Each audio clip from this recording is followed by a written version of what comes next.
A Brexit rebellion is on the cards as Boris Johnson comes out of nowhere, decides to write Theresa May after his Friday article. And elsewhere, Vince Cable lives in a fantasy world. I'm Max and this is the EB Podcast.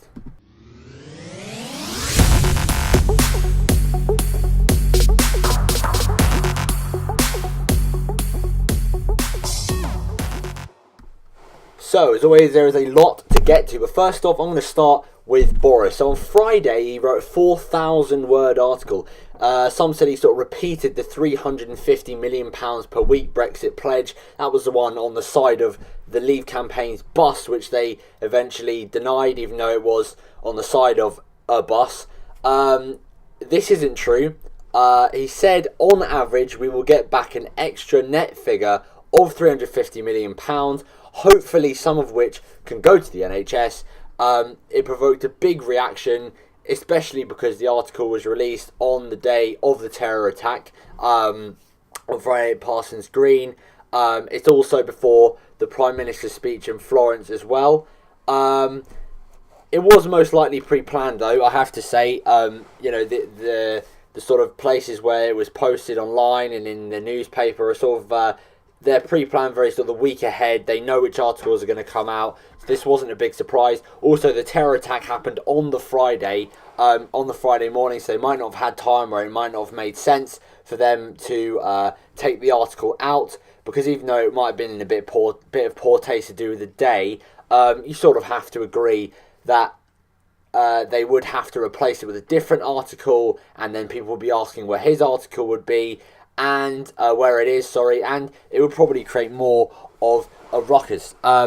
So, personally, I think it's stupid to have had the pledge on the side of the bus. This was the pledge. So, like I said before, he didn't make the pledge again in his article. He just hinted that we are going to get 350 million. And unlike during the campaign, he said, I hope some of it can go to the NHS, where even though it didn't say all of it on the side of that bus, I think we all knew what the positioning meant. Amber Rudd, of course, then went on TV and accused Boris of backseat driving, which led to tons of ridiculous driving analogies, as you'd expect, due to the fact that no one seems to be taking it seriously. So why should we take this issue seriously either? So keeping up with Brexit, May is in Canada today. She's going to discuss some trade deals with Justin Trudeau, their First Minister, Prime Minister, forgotten. It's good to see. Hopefully she'll move on to the USA next or others. We need to make sure that while we are dealing with the EU themselves, we're dealing with Juncker and all the others, we need to make sure we are making the most of our relationships with our new friends overseas, places like India, places like the US, places like Canada, places that have really good businesses, really good exports. They have a lot of demand for our services if we can open our borders to them outside the EU. So more of a Parsons Green attack. Over the weekend, police raided a house in Sunbury-on-Thames. This is in southwest London, I believe. They're being questioned today, the 18 and 21-year-old. They're in custody right now. And there is an extra sadness to this, unfortunately. The people who own the house in Sunbury, this is 88-year-old Ronald and 71-year-old Penelope Jones. They were lifetime foster parents, so they fostered hundreds and hundreds of children over decades. There's been a few amazing stories of children that have been really bad, really from really poor, disadvantaged backgrounds, and Ronald and Penelope have taken them in and turned them into decent young men and women. They were both given MBEs as well for their work, and it's just so sad that it's come back to hurt them in such a way. I'm sure nothing will happen to them. They probably have no ties to this whatsoever. They probably weren't even aware that whoever was in their household was dealing or linked to this issue.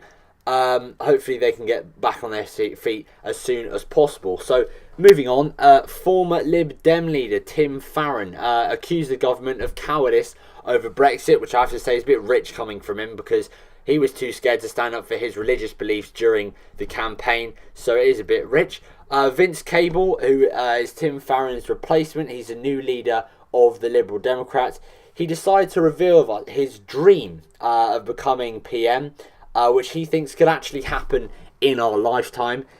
given the current state of political affairs. I think he's dreaming, though. It's good to see him taking...